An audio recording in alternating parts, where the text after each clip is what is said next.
welcome to another great video. So this one we're doing, I think it was last week or the week before we did a video where it was Disney World tips for Disneylanders.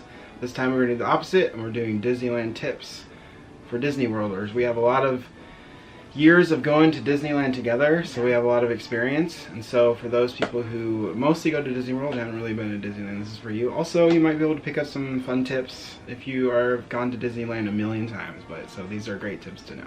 We're getting close to that million mark, I'm sure. Million times of going? Maybe. Okay, so the first tip it's a good one. So make sure you buy Max Pass. So there's a huge difference between the Disneyland system and the Disney World system. The Disney World Fast Pass Plus system, you can book ahead of time, 60 days or 30 days ahead of time. You can kind of mess with stuff, I think, from the app. Can you do it on the day of? Yeah. Yeah. The day of, you can kind of mess with stuff. At Disneyland, unless you buy Max Pass, you can't do anything on the app. You have to go to Fast Pass ticket stations all over for each ride that you want to do. So what you want to do is buy Max Pass, because then as soon as you scan your ticket in the park, you can start making Fast Passes. And the really fun thing is early in the morning, you can get through a lot of rides. And I know that we had experience doing, I think for the first month or so we started using Max Pass. We were able to get it, we go into the park, hopped on a ride, made a Fast Pass, and by the time we got off that ride, we went right over to the next ride and made another Fast Pass. So like we got 5 or 6 things done within the first 2 hours, which was crazy. Yeah, so Disneyland's Fast Pass system is similar to the old Disney World. So if you're a Disney World old-time fan, they had the paper Fast Pass. So we still have the paper Fast Pass system, but then we also have the Max Pass, which is worth, I believe it's $15 right now, and it's worth every penny. Would you say so? They must have raised it. It used to be 10, but now it's 15. But yeah, do you think it's worth it? Yeah, it's worth getting. I know when my sister has come down a couple times, they make sure to get it, just because it's so much easier to be, oh, we have 2 minutes to make another Fast Pass, then you can book your whole party Fast Pass like right there. So yeah, and then you don't have to worry about losing them or anything like that. Well, technically you can lose the paper ones because they scan your ticket now. Oh, I guess that's true. So you don't really need the ticket stub. It's just like a reservation thing. Yeah. Okay, so our second tip is, I would recommend if you're taking a trip to Disneyland, is if you can, make sure to do a little bit of research on the history of Walt Disney and Disneyland, because I feel like this is one of the many things that really sets Disneyland apart from Disney World. Is this is the place that Walt really designed, it's the original, so there are some differences, and you want to make sure that you could really appreciate the differences and stuff like that. So I would recommend the podcast Mousetalgia. They'll help you a lot. Yeah, shout out to Mousetalgia. Yeah, they're awesome for it. It'll just be more fun, because you'll be able to see something and be like, oh, I know, blah, blah, blah, blah, blah, blah. Yeah. Anyway. It's fun stuff. So the next one, so at Disney World, I mean, a lot of people, I feel like they don't do this as much, but it's make sure you do rope drop, because at Disney World, I don't think it's as necessary, because you made reservations, right, for your Fast Passes. You know what time everything is happening, and so at Disneyland, because it's sort of a day of thing, make sure you rope drop. You're right there in the morning. Take advantage of being there super early in order to immediately go to a ride, or immediately start booking Fast Passes, all sorts of stuff that you can do. And it's honestly, it's really, I don't know, it's just different doing a rope drop at Disneyland than at Disney World. And if you've watched any Disneyland vlogs at all, we always go in the morning, because it's just everything's so easy in the morning at Disneyland. It really is. And I would say make sure to get there a little bit before park opening, in order to get the most. Yeah, a couple of minutes before. Yeah. It doesn't help. I mean, you might have to wait a couple minutes in line, but it's worth it, because it may seem like, oh man, this line is really long, there's going to be a lot of people here this morning, but as soon as you get in, everybody kind of goes in different directions. And so it's oh, hey, wait a minute, there's not that many people here right now. So it's pretty, because honestly, I know a lot of people on vacation, they're not a lot of your average people who go to Disneyland who aren't like super fans, they just kind of get up and go when they want to into the parks. And so that kind of helps with, you know, a backlog of things. So be there at rope drop. All right, so tip number 4 is to kind of keep your eye out for quiet places in Disneyland. So one of the major differences between Disneyland and Disney World is the space. And so in Disneyland, it can be easy to feel almost like a little claustrophobic if it is bigger, or I feel like it can get overwhelming just because you're closer to people. And that really affects me because I'm a sensitive little flower. I don't know. It just affects me a lot. And so one thing that helps me if I like want to go all day and it is getting a little crowded is to take breaks and to find quiet places. Like I have a few favorite quiet places. We do. But we'll film a video showing you my favorite quiet places, but make sure to keep your eye out. Okay, so tip 5 is make sure you're paying attention to where the characters are, because I know it's at different times of the year when it's busy, like they might have more characters out. I know there's a thing you can get for the characters, like where they're going to be and stuff, but like it's on the app. But the one thing that's cool about Disneyland is you'll see this randomly walking around. Now you do get that at Disney World too, but I feel like you get it more in specific locations of Disneyland. So for instance, one really good spot is if you're just like, you need to take a break, sit down for a couple minutes, sit over by if you're looking at the castles on the right hand side up towards the Matterhorn, there's some seating right there. If you sit right there, characters will come in and out of that area because there must be an entrance nearby that they just pop in and out.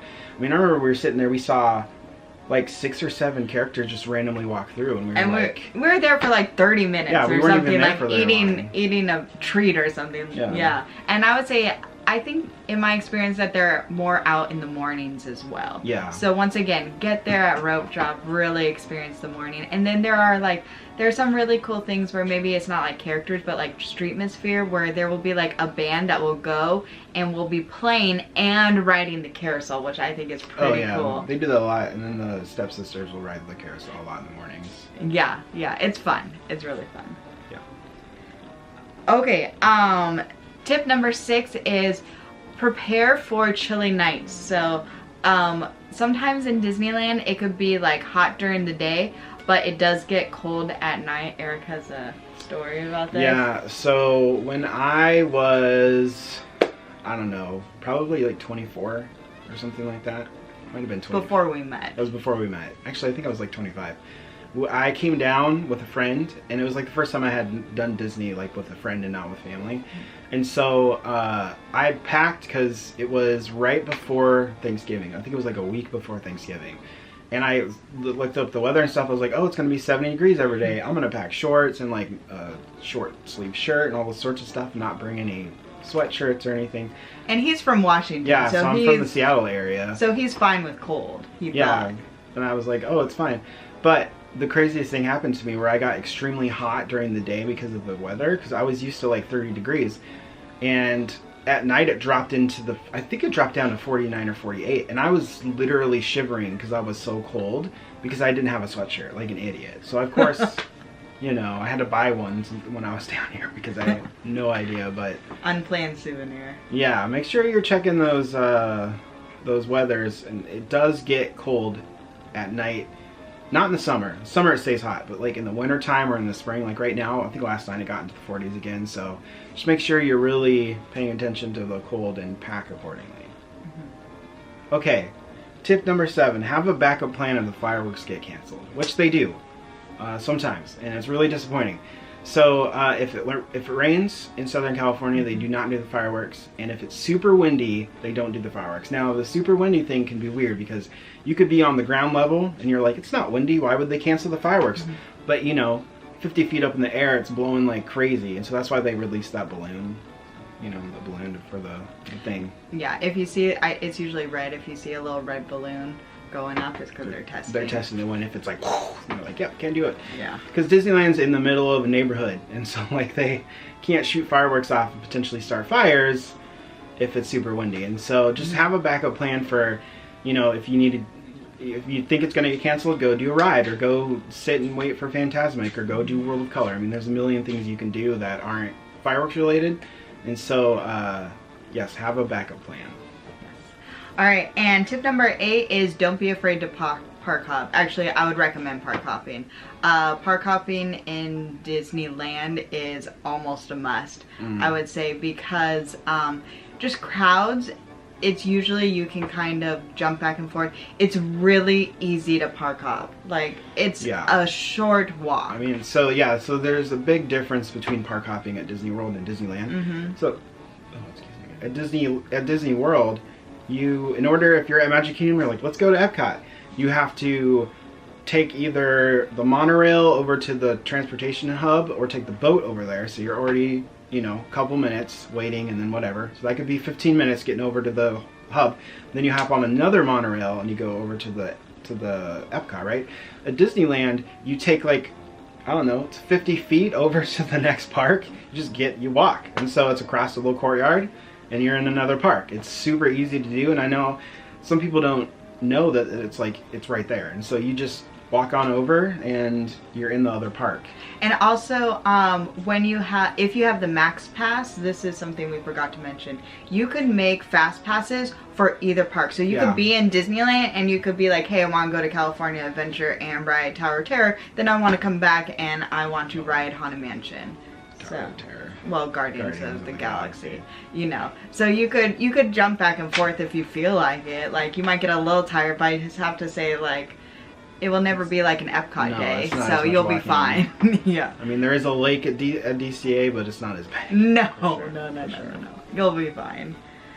Okay, so tip number 9 is kind of in the same vein of one of the tips from the last video that we did, was make sure you don't skip out on similar rides. So if it's the same ride, you know, it'd be Peter Pan or Haunted Mansion or Small World, all those rides, they're different. So I mean, there's things that will be familiar and kind of the same, but at the same time it's a different experience. And so one of the big ones is Star Tours. You could probably, that's exactly the same. It even looks exactly the same on the inside. So if you've done that, you can skip that one. But the Space Mountain is completely different vehicle. It's kind of interesting because on Space Mountain at Disney World, it's like essentially a single per you get in it, you know, and there's like, it's weird, you're not sitting next to anybody. At the Space Mountain at Disneyland, you are sitting next to people. So imagine if they took the Disney World Splash Mountain cart, that's what you're riding in for space, and then if you switch it, the Space Mountain car for Disney World is what they use for the Splash Mountain at Disneyland. And so it's like single, you know, you're not sitting next to anybody. So it's like they're different experiences, definitely fun. You'll get wetter on the Splash Mountain here by far. Go on Pirates at Disneyland. Oh, go on Pirates because it's better. Sorry people who disagree with me, but it's you gotta at least go. It's way longer, it's the original, and it you know, there's nothing wrong with it. I love the mermaid part in the Pirates that's at Disney World. I wish they would add that to Disneyland, but is that still there? I feel like I didn't get to see it. I don't know. I don't remember. Did we even go on Pirates? I don't know. I don't actually think we did. My back was hurting me, so I couldn't. All right, so last tip. If you can if Peter Pan's important to you, just do it first. Peter Pan does not have a fast pass. Everybody loves it. And if it's important to you, do it first, or maybe the very last thing. But it is it's hard to get on Peter Pan because it's a turn, like you're going back and forth. There is not a ton to look at, and for part of it you might be standing out in the sun. So before the sun gets too hot, if you want to go on Peter Pan, do it first. Yeah, do that one first. That's always kind of, I think most people go straight there. Yeah, it will be. I feel like it's our Seven Dwarfs Mine Train. Yeah, everybody goes straight to Peter Pan because as soon as you get off Peter Pan, you can hit all the other Fantasyland rides because they're all right there. You can go to, you know, Pinocchio, Snow White, Mr. Toad, and then around the corner is Alice, and then do the teacups. Because, like, they're so close together that like a lot of people go straight to Peter Pan. I personally, I always go straight to the other ones if we are doing Fantasyland, because you can do all of them and then just skip Peter Pan. We have not been on Peter Pan in years because well, not at Disneyland. Not at Disneyland. We honestly usually go at Disney World, but if you want the Disneyland experience, just know it's just there's no option. There's no fast pass, so you're just going to have to wait. Yeah, you're going to have to wait. It's awesome. Oh, it's a great ride. It's so good, but you are going to have to wait. The line is pretty much standardly 45 minutes all day. It never changes. It like sometimes it'll be a little bit longer, but it never really get below that. So the other tip for that one specifically, Peter Pan, is if you kind of go at the end of the night, you can hop on at the end and just that'll be the last ride you do. Yeah. Because we've done that before too. Yeah, it's pretty fun. So. Well, do we have anything else? Any more tips for fun people? Have fun. Food is great at Disneyland, I feel like. Yeah, it's really easy to go to Downtown Disney and get some of the restaurants there too, so make sure you do that. And Disneyland, I feel like, constantly has, because it's a locals park, so they're trying to get locals, so there's like almost always now, it seems like, some sort of celebration or festival or something like that, so keep your eye out. Yeah, food's definitely easy, and we recommend the Jazz Kitchen. Oh, it's super good. We love it. Yeah. Okay, well, thanks so much for watching, guys. If you like these types of videos, please don't forget to subscribe. Don't forget to subscribe. Don't forget to scribe that down, right? Yeah. Write the whole thing. Please don't forget to subscribe or give us a thumbs up. Thumbs up, awkward thumbs. Yeah, and if you have any tips that we left out or you think that are really good for people who are coming over from the East Coast, put them in the comments. Just let us know, like, hey, you guys forgot the really good one about this. We probably did. Probably so did. I'll just get a disclaimer. We probably did. Yeah. Okay. Thanks for watching, guys. Bye.